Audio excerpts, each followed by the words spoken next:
Welcome to episode 1 of Dirty Kimbassa. Counterintuitively, the second episode we've recorded after the pilot show. I'm Ben.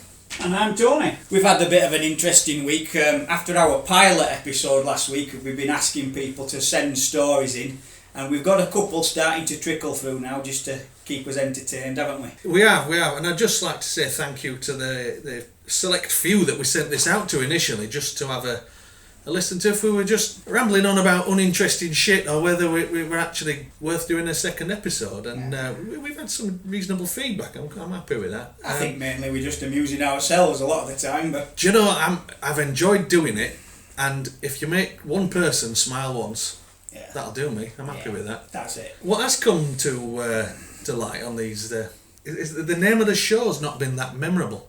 Dirty Kimbassa. Now, let me help you out with a way of remembering it. It is Dirty fucking bastard, without swearing. So you can shout that at your kids, you know? Like, brush your teeth, you dirty Kimbassa! And they've not learned any more vocabulary there, have you? You know, you've just given them a bollocking. And best thing is, it does sound best if you just shout it when you're pissed. Because it does sound a bit like drunken ramblings. Yeah, drunken ramblings of a Scotsman. Yeah. You dirty Kimbassa! Yeah. It's not Indian, that was Scottish. So yeah, dirtykinbassa@gmail.com, and if you've any stories or feedback even, give us feedback. Well, we have been sent one story by a very good friend of mine, quite a close friend actually, who obviously for the sake of the podcast needs to remain anonymous, so we'll call him Wartin. And Wartin is a male nurse. It's one of them that always gets a little bit of a raised eyebrow, even today, when he tells people he's a nurse. Well, he's from Lancashire, so he tells them he's a nurse. A nurse. Foreigners. But yeah, that's it. But he's a nice lad, and a bit of an odd un is Martin. You know, I'll say this. I mean, I can say this because I'm an odd un myself. But, so was that Martin or Wartin? Oh, sorry, yeah, that's right, Wartin. Who's this Martin of whom we speak? Never heard of him. Yeah, that's right. Anyway, so he tells us a tale, and of course, what is very interesting and fascinating to me, the procedures going on in an operating theatre. Him and his colleagues are so familiar with, they tend to have ordinary conversations while they're doing the procedures, like what you're doing for your tea tonight kind of thing. But of course, being strange, him and his deviant friends, they talk about all sorts of shit. They're a bit like us, I suppose, you know. But they're getting paid. So, picture the scene. There's the operating theatre, there's an elderly lady having a hip replacement. Serious work. Unconscious under the effects of anaesthetic. The machine that goes ping in the corner, you know, all the medical paraphernalia. And one of Martin's colleagues comes out with a question. Would you rather sit on a cake and eat cock, or sit on a cock and eat cake? Which kind of sets the level for the... So they're all scratching their head and wondering what it is, and I can't remember what they concluded was the best way, but it's kind of irrelevant. They then proceeded to talk about other things like, if you were gay, who would you shag? And Wartin very, very quickly came to the conclusion that he quite liked Robert Downey Jr. He must have thought about this in past their fast response. This is the thing. He's given it some thought. But his colleague came out with a rather interesting answer. So, if you were gay, who would you shag, he was asked. And he says, well, I've got this friend, a lad I were at school with, called Dave. We go cycling at weekends. We've got a lot in common, we like the same kind of films and things like that, so if I were gay, I'd probably shag him.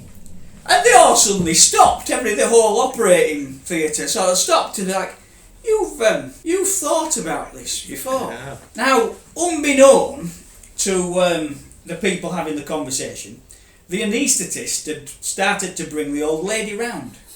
That's what you want to wake up to. Yeah? And it turned out that she'd heard every word of these strange conversations, starting from would you rather sit on a cake and eat cock, and would you rather, and then who would you rather shag, and Robert Downey Jr. and all this.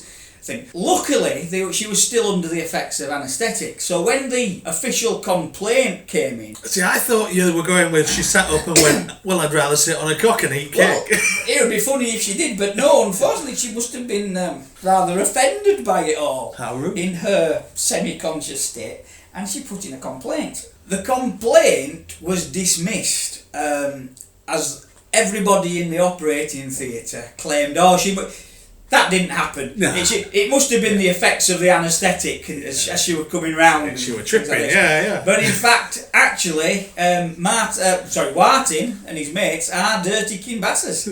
And that's what they talk about while they're at work. Yeah, I can believe that. So, I don't know, they'll have us clapping for the NHS next, won't they? I'd heard in medical school, when you donate your body to science and it doesn't end up going for an actual use in a body, I've heard that many parts get thrown around a lecture theatre. Throwing a bollock here and there. Yeah, I've heard. Don't leave your body to science if you want it to not get thrown against a wall. Well, they can throw my John Thomas around all they want, but it might take 3 of them to lift it.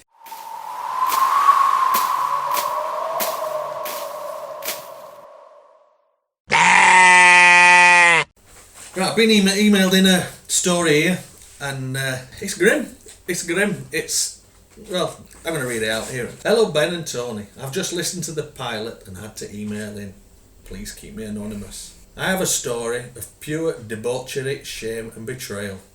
I like this already. It was around 1997-98. I was in year 2 at uni. 4 lads sharing a house. That's never going to go well, is it? See, my brother had the good sense to go move in with 3 or 4 girls and share a house. Girls are the worst. I've got daughters. I tell you what, girls are the worst. I've dated young women. They're the most slovenly, scruffy individuals going. All right, their underwear might be considerably smaller than mine, but that doesn't stop them leaving it around the floor. And do you wonder why you're divorced? Well, maybe that's why. Anyway, the weekend approached and I had arranged for a friend from back home to come over and have a student price night out. We'll call this friend Dave. Dave was in the army at the time, so when he came home on leave, he was planning to have a good blowout. Dave arrived on the day, standard drinks locally, and then a little walk to student bars. Now Dave was a confident guy. He'd plough into a group of girls, bold and loud, and not be too fussy which girl latched onto him. If he failed, he'd plough straight into another group of girls and repeat until he hit. His theory, if he threw enough shit, some of it's bound to stick. Eventually, near the end of the night, Dave latched onto a girl, and at club closing time came, he started to think ahead. Where can I fuck this chick? The plan had originally been for him to sleep on the sofa in our communal living room back at the house. He started to ask me if I'd forfeit my bed so he could use it with this random girl he'd picked up. I declined, but told him one of my housemates was away till Monday. We'll call this housemate Adam, and he could use Adam's room but not Adam's bed, as long as Adam never found out. Drunk and horny Dave obviously agreed. We shared a taxi back to ours, and they wasted no time in commandeering Adam's bedroom floor, or so we thought, while the rest of my household continued the night drinking in the living room.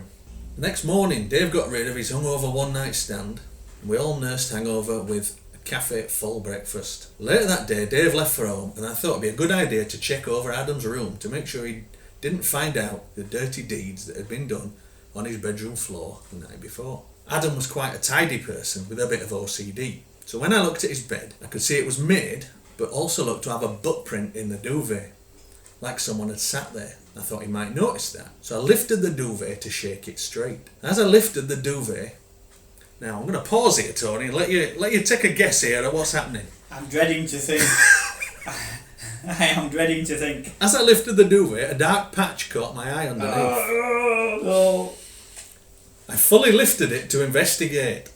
To my horror, I found a large patch of blood, looking like someone had massacred a pig in Adam's bed. Maybe somebody had massacred him. Yeah.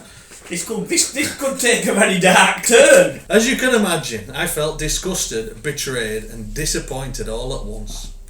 Not only had he used Adam's bed, even though we'd agreed he wouldn't, it must have been this delightful girl's time of the month. Dave didn't mention any of this at breakfast, but clearly he must have known and simply covered up the mess in the hope that it might magically vanish. I told my other two housemates about the situation, as they'd also agreed Dave could use Adam's room. They were implicated.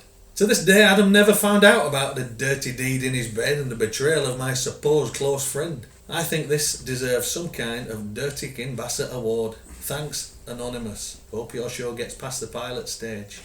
Well, it's admirable that you covered for your friend. Yeah, what? I wouldn't have done. Yeah, but if you're the housemate, you know, you've got to live with this person. Well, so I'm presuming they give it a scrub and flipped his mattress. It's fucking grim, is that, isn't it? That's falling out stuff. It is that grim. is. Yeah, I don't know. I mean, yeah, it's Dirty Kin Bassett. It's dirty. It can have an award, can't it? We could have a top 10 here, couldn't we? That'd definitely be in there. Yeah, students are dirty bastards. They are.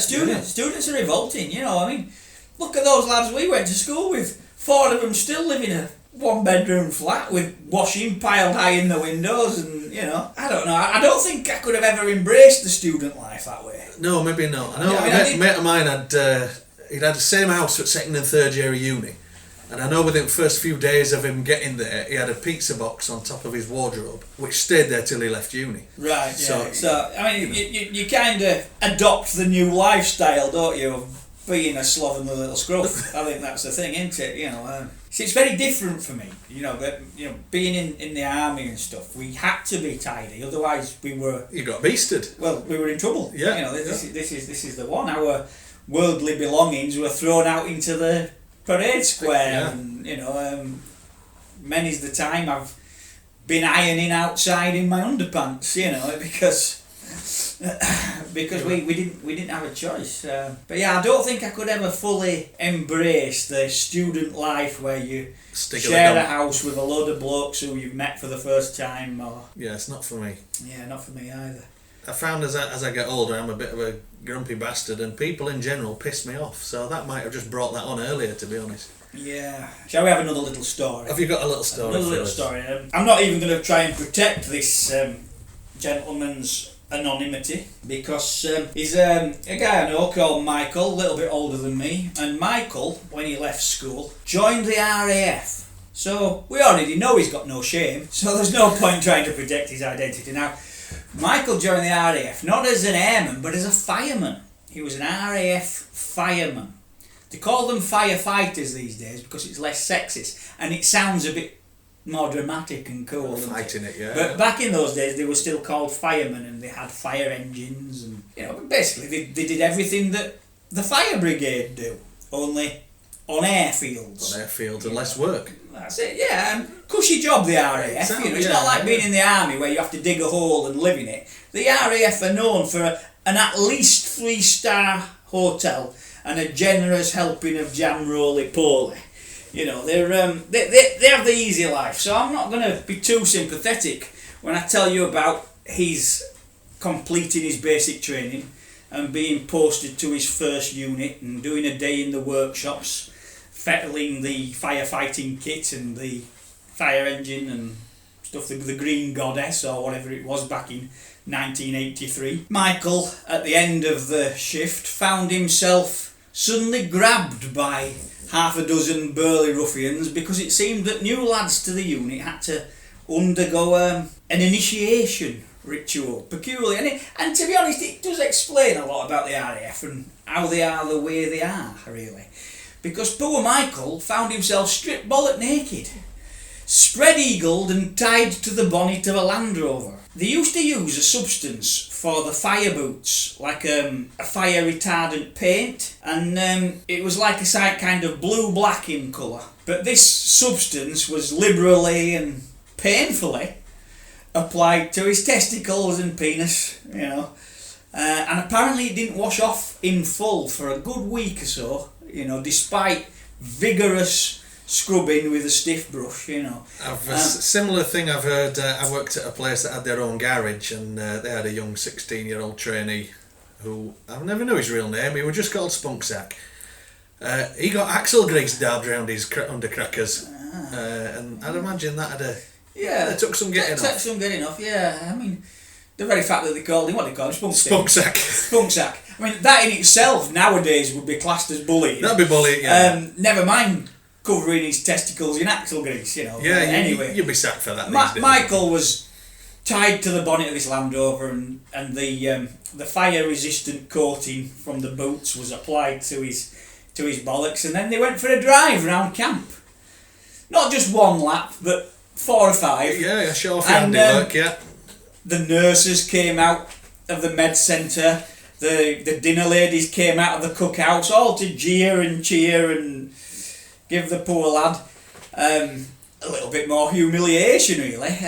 I'll also point out that it was winter time, and before even the first lap was completed, Mick's little penis was shriveled up like a small walnut whip. That's it, yeah. As his testicles retreated inside his body. You know, it must have been awful, really. You know, yeah. You wouldn't have caught people doing that in the more senior armed services. No, it's like yeah, you know, army, shall we say? Yeah, well, yeah. Mature lads. Yeah, well, obviously we were much more sensible. Yeah. So there was none of that. But yeah, thanks for telling us that, Michael. If you're listening, and thank you for sending it in. Has that paint come off yet? Possibly not. I'll be honest, I'm never going to check. I've never seen it once. You know, and I never intend to. He's another Lancashire lad. He comes from Haywood. They're an odd bunch, aren't they? Wrong side of it. I've said it That's before. it. Dark side. They get up to all kinds of perverse sexual deviance in Lancashire, don't they? So have you got anything else for us? Well, I got a little bit, which, based on feedback, people seem to like the stories that involve shit. Really? Really. That was... Ah. We found shit. I thought sex sells. You know. Shit sells. Shit, yeah. See, I think it's acceptable that sex sells, but people don't like to tell the shit stories. Yeah. You don't tell people that you shat yourself yesterday and you were washing it out your socks. Yeah, I must admit I did shit myself last year. Just send it in anonymous to a show. I was really, really ill. There was nothing I could do. I was in bed. I thought I'd risk what I thought was a fart, and it wasn't. Girlfriend wasn't happy. Yeah, it's not a girlfriend anymore. Yeah, well, no, there was no could be done about it. So I wondered if we could make an article, call it something like 50 Shades of Shit or something like that, Yeah, that's it. I mean, we've had the stories, haven't we, already about the shit in the pools and things like this. So maybe that's what our listeners want. With feces. We've found our level, and they've found us. Yeah, it does seem to be so. I must admit, I remember my father telling me about his outside toilet when he lived in Sorby Bridge when he was a lad. Back then they didn't have indoor toilets. Going back to the early 50s. But they were honest in those days. Nobody ever nicked his bucket. Did they nick his cut up pieces of newspaper from Boggerel? Apparently there was a guy called Shit Jim whose job was to come and empty the tanks. Nice. Empty these things. Apparently he was always able to get a seat on a bus. A whole deck. Yeah, you probably wouldn't want him on your train. No. So speaking of 50 Shades of Shit, or whatever we decide to call it, I've ended up with 3 stories here. 3. People are sick. But let's face it, it's fucking funny. At the time, you're gutted because you're covered in shit. Yes, that's true. But and there's not worse. Looking back, days, weeks, months later, you've got to laugh about it, haven't you? There is worse though. It's one thing being covered in your own shit. Whose was it? Well, exactly. That's the point, isn't it?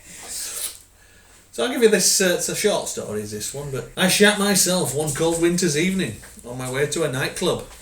My best mate and I were walking down to the club, which is about 1.5 miles away from where we lived. It was a pretty cold and frosty evening. As we got close, I figured there'd be a bit of a queue, and it'd be worthwhile nipping into a dark corner and having a piss. Stay classy. I duck into an alleyway and start to piss. And out of nowhere, with no warning, I just eject a stream of hot liquid shit all down the back of my legs. I was wearing beige khaki combats. Oh. And I'm fairly sure I was steaming gently. Nice. Horrendous. There's basically fuck all I can do now. I'm as far from my house as I was going to get that evening. I just walk out, tell my mate I've got to go home, and proceed to waddle the 1.5 miles home, trying to stay far enough away from people that they won't notice the brown streak smell steam. I actually ended up getting home, cleaning myself up, having a bath, changed, and went out. But I couldn't really salvage the evening. I know people who would have behaved differently under those circumstances, because I know people who would have persevered with the night out anyway. Oh, you couldn't though, could you? Well, I couldn't. Personally, I would have gone home, but no taxi's going to have you, are they? So it is going to be a walk. Whether you like it or not, your shoes are ruined. Yeah, that's it. You know, khaki combat pants on a night out. You're thinking you'd smidge it out to make camo? To be honest, I'm a bit more concerned. You know, I mean, I'm hardly the most stylish man in the world. I've never been a follower of fashion, but I can at least put a pair of jeans on, you know. I bet he had his shirt untucked as well, the fucking oik, didn't he? That's a grim one, but not too humiliating. No, it's not. I think he got away with it, didn't he? He got away with it. Yeah. He pulled that one off. Yeah. Peeled it off. Pressure washed it. Yeah. I've been reminded of a story today when I was just looking through your set of sick bastards. It reminded me of something that happened to me. I just left school. Just finished GCSEs, and college said they had some placements available before your normal start of term in September. So I was actually still 15, so I was one of the youngest lads in the year. So it would have been about, April or May 1993, and I went to college, and they gave us this placement, and I got a replacement at a theatre. And this was a computer course. They had a rusty 386 that they used there, and that was deemed they had enough computers to send a computer student. What is that? It's a computer from early 90s. Again, this is where my techno chimpery catches up with me.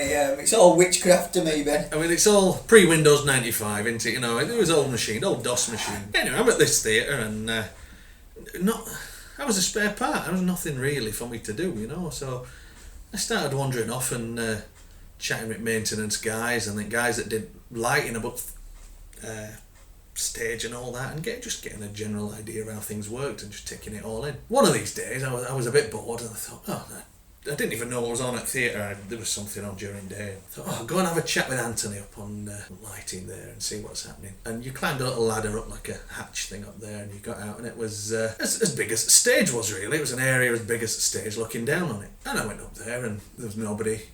Left hand side as you went in normally, that's where everybody sat. There was nobody there. I walked around to the other side, there was nobody there either. I don't know where they are. And then I looked down onto the stage, and this were a 15-year-old boy's dream. This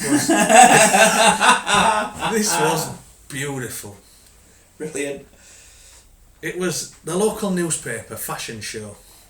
So if you can imagine, looking from the audience view, you were looking at a stage which had the back two corners cut off diagonally. So your models walked out at middle bit and onto the stage and paraded. Now what you don't normally see from audience is what goes on behind those panels, which is where these models throw their clothes off and put some fresh stuff on quick as they can. And they're not thinking there's a 15-year-old boy looking down on them from above. You're like Batman. It was heaven. It was 15-year-old boy's dream. You vile little pervert. And let's just say I didn't blush and leave. I stayed to make sure the show finished. Well, you got to make sure they're all right. It's a gallant thing to do. I was worried. There's nobody else up there. That's Nobody right. to do lighting, you know. Yeah, exactly. Yeah, and I think you did the right thing there, and bravo. It was a noble effort. Yeah, Dirty Kid Bassett. Thank you. I'll take that Dirty Kim Bassett award. Thank you. That's I can see that. Why does that kind of thing never happen to me? Did you have a job placement at a theatre? No. Yeah, never. When I woke up that morning, never did I think that day would unfold like that. Yeah. Beautiful. Oh, interesting. So the local newspaper, would that have been the Halifax Courier? It probably was Halifax Evening I don't Courier. recall them ever having a fashion show. When they... To be honest, Halifax and fashion in really... Same sentence. No, Yeah. They must have done, because I remember as a kid, again, we've just kind of forgotten about this. It'd have been about same age. Pardon you. That would no. I'll cut that out. No, leave it. I remember going to a local hairdresser's, and there was a girl there, I forget her name, but she was Miss Evening Courier. So it's this high accolade. And she wasn't much into wearing bras.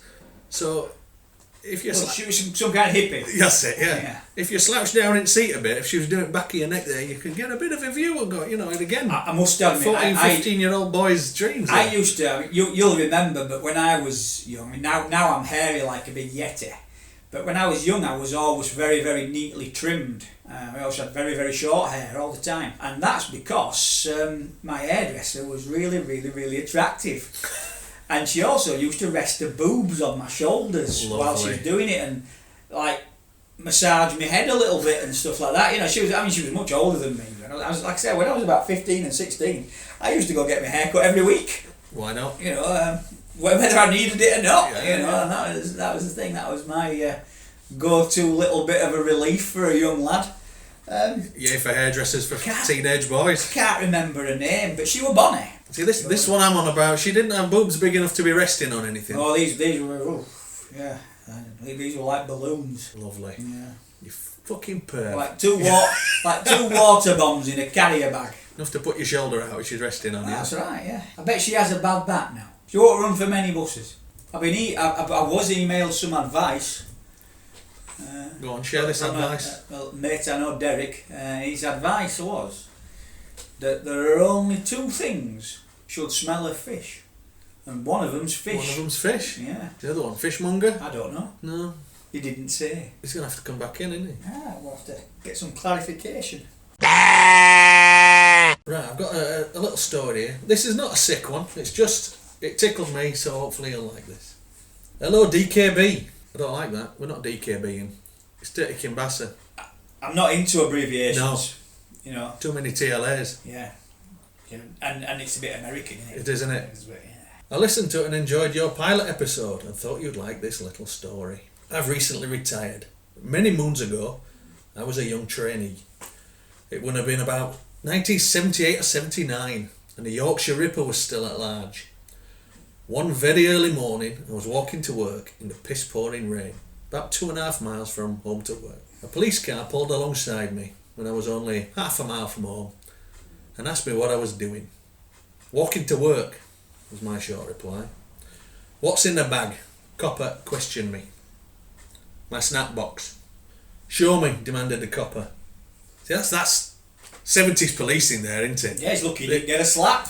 Didn't take any shit back then. Yeah. No, I said. I don't like being ordered about. If you don't, then I'll take you down to the station and explain yourself to my sergeant. Do what you bloody like, you're not looking in my bag. I was bundled into the back of the car, driven to the police station, escorted to the desk sergeant. The officer told the desk sergeant what had happened and why I was there. The desk sergeant asked if he could look in my bag. I said, of course you can. I passed him my bag. He asked why I hadn't shown the officer 2 miles back up the road and not wasted everyone's time. And I said, as soon as he started saying he'll take me to a police station, I figured I'd be in for a free lift to work as I only work across the road and it's pissing it down. Have you done with my bag? I'm giving that a little clap. Yeah, that's very good. Yeah, I like that. Yeah, but again, it was the 1970s. It was a risky call. It was, because you could have got a clip. Gone either way. Yeah. It could have gone, alright, off you go, or it could have been a kicking in back of a van. Yeah. A brave move. It was. That paid off. A bold one, especially in the days of the Yorkshire Ripper. It's true. That copper could have been, on edge. Aye. There's a lot annoys me. The world of social media and things. There's probably more annoys me than doesn't annoy me, really. There's certain things that, and a lot of it might be in my head, but I don't think I'm wrong. It's like there's a new etiquette. Right. Now, one of the things I find is that young people, or some young people, get this, and a lot of older people, like people older than us, shall I say, people in their 50s and 60s don't get. I mean, one of them is the thumbs up as a reply to a message. I don't know about you, I find it quite rude. It boils my piss. If someone sends me a fucking thumbs up, like, I'd rather they typed okay. Somebody sends me a thumbs up, I think, cunt. You know, it's just a gut response. You know, I just can't. I find it ignorant in a way. The other one is, and I get this with work all the time. You know, I mean, I run the tattoo studio. People messaging me, "Hiya, can you fit me in at such and such a time? I want this." And I've not replied straight away because it's 2:00 in the fucking morning. But because I've not replied straight away, they'll follow up that with a simple question mark, as though I'm being fucking ignorant. Now that winds me up. That person now ain't getting a tattoo. Not off me. Not off you. Not off me. They can fuck off. You know, I don't want the money. Yeah. You know, I hope they fucking liver bursts. You know, wankers. And another thing is on social media, and this is the one. We fucking triggered him now. He's going. I'm on one of my rants now. Stickers, they call them stickers, and it'll be like a little puppy waving or something like that, right? I don't know why they're there. Women over 50 use them. If all you can comment on a discussion is a bloody sticker of a puppy waving or spitting hearts out of its eyes or something like that, I'd rather you just fucked off. Right? It brings nothing to the comment. It's just a pointless notification. My phone's gone. I'm looking at it for that. What a waste of everybody's time. Yeah, could be a business inquiry and it's a puppy. If you look at it, it's bloody women over 50. They're the same people that'll share a picture of a dog that went missing in 2012 on the off chance it's gonna have got from Utah to fucking Bolton. But I think there definitely is. There's an etiquette evolved, and some people don't get it. I think I probably need a break from Facebook, to be honest, because at the moment I can't look at something without it making my piss boil. You're an angry man. I'm not. I'm a really chilled out man. But I still like to think I have some standards, and this is it.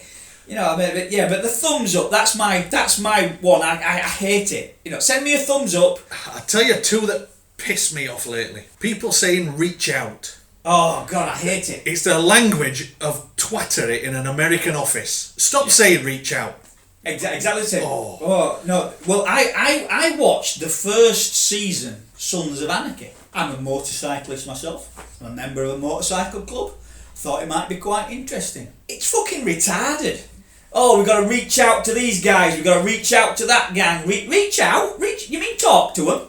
It does bug me. It is very much an Americanism, and I don't think it's something. It's coming here though. Yeah. It's coming here. People need to bloody stop it. Don't get me wrong. I like America. I like a lot of their ideas. I like a lot of their way of life. I think they've got a beautiful country.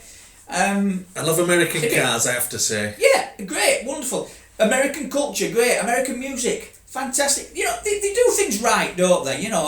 But they get a lot wrong as well. I mean, guns. They're a bit over the top with guns. The right to bear arms, I think they take it a little bit far. When that Constitution was written, is it the Second Amendment? I can't remember. Whatever the right to bear arms, whatever. They were talking about a musket in your farmhouse in case Indians attacked. Yeah. It doesn't translate to 20th century, 21st century even. Yeah, I think that this is it. You see it on the telly, aiming a pistol, but sideways. Oh yeah. No. Gangster. Yeah. The whole. Well, this is it, and this is what's coming over here. Gangster things again in the shop. Hiya, Tony. I want you to tattoo. Only God can judge me. Well, I've got news for you. I'm judging you, pillock. It's just not our way, is it? How gangster can you be when you come from Cleckheaton? We have got it wrong in some ways, and we're letting it come in, aren't we? We're letting it creep across the Atlantic. Americanisms. I mean, can you think of... We could make a whole feature on Americanisms, couldn't we? Another one that's pissing me off lately. 2.0.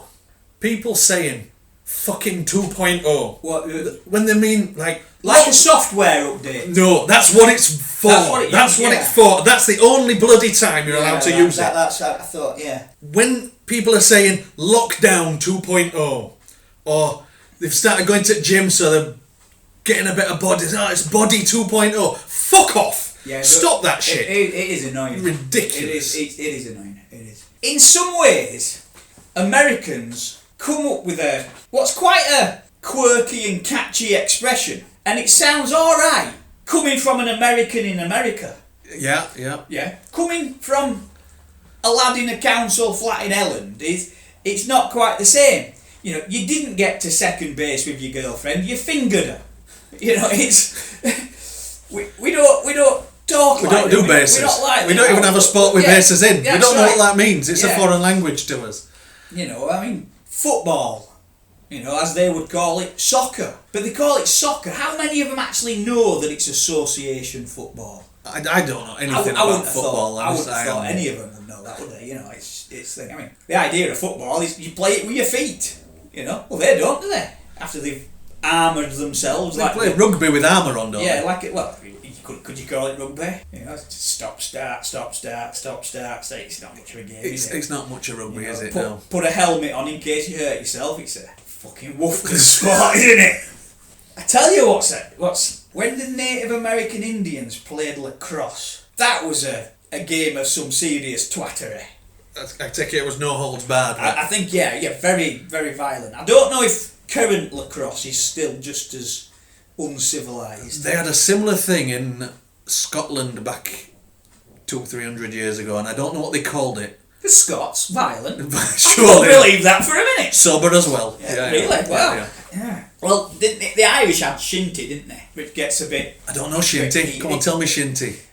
I think it's just men hitting each other with sticks. I think there's a ball in there somewhere, but it doesn't seem to... So there's an objective, but... Yeah, I don't think it plays part of the game. It becomes a sideline to the actual brawl then.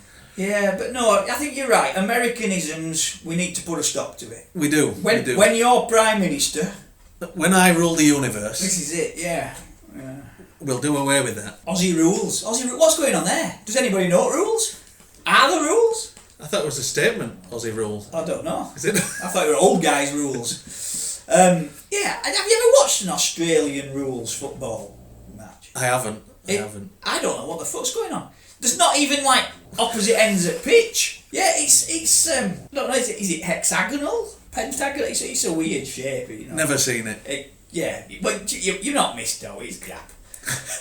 bloody ridiculous. Stick with darts. Yeah, no, you've got me on a rant. Rants are good. Rants are relatable. Because people will have similar rants that you're not allowed to come out with in workplace. You know, if you're in a meeting and somebody's saying reach out, and everybody around the table sat under their breath going, cunt. Yeah. You can't say it. Yeah. It's not just reach out though. I mean, we've kind of moved on because in the workplace there's a whole new language that's almost like evolved to piss us off. Reach out, yes, it's very American, but what about imagineering a solution? Hitting the ground running, all this kind thinking outside the box. You know, you can talk for 30 minutes if you're middle management now. And say nothing whatsoever. You know, it's just I hate it. I really do. I hate it. You know, all that kind of bollocks. Yeah, I think we could make a big list of this. Well, I think it's time we wrapped up. You best give him email address. Oh, speaking of email address, actually, by the time we post this up, we will have social media. Oh, we've got social media. So whether you're on, we'll have Facebook. We call it FaceAche. I always call it FaceAche. Facebook, Twitter, and Insta. If you search on there for Dirty Kimbassa, hopefully you'll find us, and you can drop us any stories on there, and anonymous if you like. Again, email dirtykimbassa@gmail.com. Drop us your stories, because we're running out of content. It's episode 1. We've got an out left. Well, hopefully someone will email us some more stories over the course of next week. I think what's become apparent, even after popping that pilot episode out to a few friends, is you're all sick as fuck. Yeah. There are some sick bastards out there. People do seem to like turds. Turds, yeah. Turds seem to be in vogue. Very much. So yeah, if you've got a story, send it in, sick as you like, and it sounds like everybody else wants to hear it. datakimbassa@gmail.com. And that is the end of episode 1. You're going to sing us out there, Tony? No, I'm not going to sing, because I don't think our listener has done anything to deserve Just the that. one. Yeah, that's it. I'll ask him. Thanks for listening. Bye.